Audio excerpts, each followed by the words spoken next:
ಹೊರಗೆ ಕ್ರಿಸ್ಪಿ ಒಳಗೆ ಜ್ಯೂಸಿ ಹಾಗೆಯೇ ಸಾಫ್ಟ್ ಆಗಿರುವಂತಹ tasty and healthy protein rich chicken fry ಇವತ್ತಿನ ಜೇಸ್ ಫ್ಯಾಮಿಲಿ ಕಿಚನ್ ಅಪ್ಪಟ ಮನೆ ರುಚಿಯಲ್ಲಿ.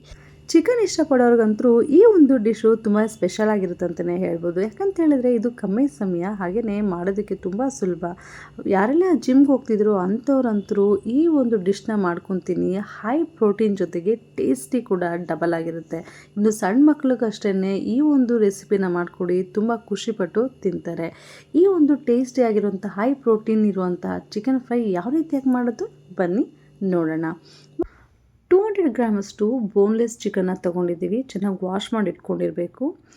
1 ಟೇಬಲ್ ಸ್ಪೂನಷ್ಟು ಖಾರದ ಪುಡಿ, 1 ಟೇಬಲ್ ಸ್ಪೂನಷ್ಟು ಗರಂ ಮಸಾಲ, 1 ಟೇಬಲ್ ಸ್ಪೂನಷ್ಟು ಮೊಸರು, 1 ಟೇಬಲ್ ಸ್ಪೂನಷ್ಟು ಶುಂಠಿ ಬೆಳ್ಳುಳ್ಳಿ ಪೇಸ್ಟು, 1/2 ಟೇಬಲ್ ಸ್ಪೂನಷ್ಟು ಒರೆಗ್ಯಾನೋ, ಅದಕ್ಕೆ ತಕ್ಕಂಗೆ 1/2 ಟೇಬಲ್ ಸ್ಪೂನಷ್ಟು ಚಿಲ್ಲಿ ಫ್ಲೆಕ್ಸ್ ತೊಗೊಂಡಿದ್ದೀವಿ. ಇದಕ್ಕೆ ತಕ್ಕನಂಗೆ ಕಸೂರಿ ಮೇಥಿನ ಚೆನ್ನಾಗಿ ಪುಡಿ ಮಾಡಿ ಇಟ್ಕೋಬೇಕು. ಇಷ್ಟು ಇಂಗ್ರೀಡಿಯೆಂಟ್ಸ್ನ ನೀವು ನಿಧಾನವಾಗಿ ಕಲಸಿಟ್ಕೋಬೇಕು.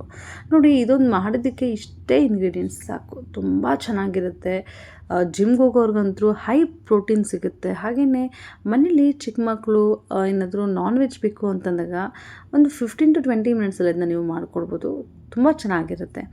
ಈಗ 1/2 ಟೇಬಲ್ ಸ್ಪೂನಷ್ಟು ನಾವು ಕುಟ್ಟಿ ಪುಡಿ ಮಾಡಿರುವಂತಹ ಮೆಣಸು ಪೌಡ್ರ್ ತೊಗೊಂಡಿದ್ದೀವಿ. ಹಾಗೆ ರುಚಿಗೆ ತಕ್ಕಷ್ಟು ಉಪ್ಪು. ಇಷ್ಟು ಇಂಗ್ರೀಡಿಯೆಂಟ್ಸ್ನ ಚೆನ್ನಾಗಿ ಮಿಕ್ಸ್ ಮಾಡ್ಕೋಬೇಕು. ನೀವು ಇದನ್ನು 10 to 15 ಮಿನಿಟ್ಸು ಫ್ರಿಜ್ಜಲ್ಲಿಟ್ಟರೆ ಸಾಕು.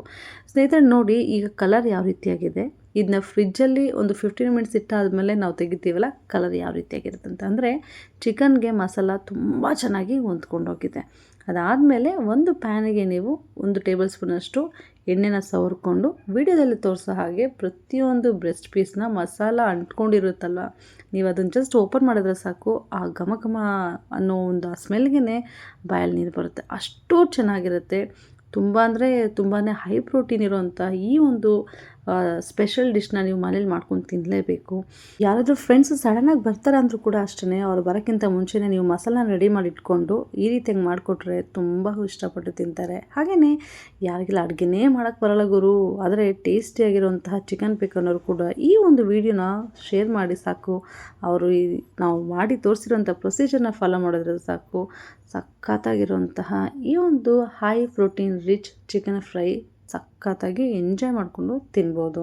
ಈ ಒಂದು ಚಿಕನ್ ಫ್ರೈನ ನೀವು ಮೀಡಿಯಮ್ ಫ್ಲೇಮಲ್ಲೇ ಇಟ್ಕೊಂಡು ಚೆನ್ನಾಗಿ ಫ್ರೈ ಮಾಡಬೇಕು. ಹೈ ಫ್ಲೇಮಲ್ಲಿ ಇಟ್ಕೊಂಡ್ರೆ ಘಾಟ್ ಆಗುತ್ತೆ, ಹಾಗೆಯೇ ಸೀದೋಗುವಂಥ ಚಾನ್ಸಸ್ ಇರುತ್ತೆ. ಲೋ ಫ್ಲೇಮಲ್ಲಿ ಇಟ್ಕೊಂಡ್ರೆ ಅದು ಬೆಂದಿರೋದಿಲ್ಲ. ಅದಕ್ಕೋಸ್ಕರ ಮೀಡಿಯಮ್ ಫ್ಲೇಮಲ್ಲೇ ನಿಧಾನವಾಗಿ ಒಂದು ಸೈಡಲ್ಲಿ ಇಟ್ಟು ಅದ್ರ ಮೇಲೆ ಒಂದು ತಟ್ಟೆ ಮುಚ್ಚಿಟ್ಟು ಅದಾದಮೇಲೆ ಮತ್ತೆ ಇನ್ನೊಂದು ಸೈಡಲ್ಲಿ ನೀವು ಈ ರೀತಿಯಾಗಿ ಫ್ರೈ ಮಾಡ್ಕೋಬೇಕು.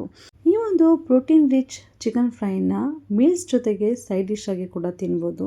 ಇಲ್ಲ ಅಂತ ಹೇಳಿದರೆ ಚಪಾತಿ ಜೊತೆಗೆ ರೋಲ್ ಮಾಡ್ಕೊಂಡು ತಿಂದರೆ ಇನ್ನೂ ಸಖತ್ತಾಗಿರುತ್ತೆ. ಇವಾಗ ನೋಡ್ತಿದ್ದೀರ ವಿಡಿಯೋದಲ್ಲಿ ಕರ್ಬೇವಿನ ಸೊಪ್ಪನ್ನ ಅಂದರೆ ಕರಿ ಲೀವ್ಸ್ನ ನಾವು ಡೀಪ್ ಫ್ರೈ ಮಾಡಿ ಅದಾದಮೇಲೆ ಇದು ಗಾರ್ನಿಷಿಂಗ್ ಯೂಸ್ ಮಾಡಿದ್ದೀವಿ. ಒಂದೊಂದೇ ಕರ್ಬೇವು ಜೊತೆಗೆ ಒಂದು ಸ್ಲೈಸ್ನ ಕಟ್ ಮಾಡ್ಕೊಂಡು ತಿಂತಿದ್ರೆ ಆಹಾ, ಸ್ವರ್ಗ ರಪ್ ಅಂತ ಪಾಸಾಗುತ್ತೆ. ಇದನ್ನ ಜಸ್ಟ್ ಮಾತಲ್ಲಿ ಹೇಳ್ತಿಲ್ಲ, ಒಂದು ಸಲ ಟ್ರೈ ಮಾಡಿ ನೋಡಿ ಯಾವ ರೀತಿಯಾಗಿತ್ತು ರುಚಿ ಅನ್ನೋದನ್ನ ಕಮೆಂಟ್ ಮುಖಾಂತರ ತಿಳಿಸಿ. ಹಾಗೆಯೇ ನಮ್ಮ ಚಾನಲ್ ಯಾರೆಲ್ಲ ಸಬ್ಸ್ಕ್ರೈಬ್ ಮಾಡ್ಕೊಂಡಿಲ್ಲೋ ಪ್ಲೀಸ್ ಸಬ್ಸ್ಕ್ರೈಬ್ ಮಾಡ್ಕೊಳ್ಳಿ, ಲೈಕ್ ಮಾಡಿ, ಶೇರ್ ಮಾಡಿ. ಎಲ್ಲ ವಿಡಿಯೋನ ಪೂರ್ತಿಯಾಗಿ ನೋಡಿ, ಒಂದೊಂದೇ ಡಿಶ್ನ ಮನೇಲಿ ನೀವು ಟ್ರೈ ಮಾಡಿ. ಯಾಕಂತ ಹೇಳಿದರೆ ನಾವು ಸಿಂಪಲ್ಲಾಗಿ, ಸರಳವಾಗಿ, ಸುಲಭವಾಗಿ ಟೇಸ್ಟಿಯಾದಂತಹ ಡಿಶಸ್ನ ಮಾಡಿ ತೋರಿಸ್ತೀವಿ.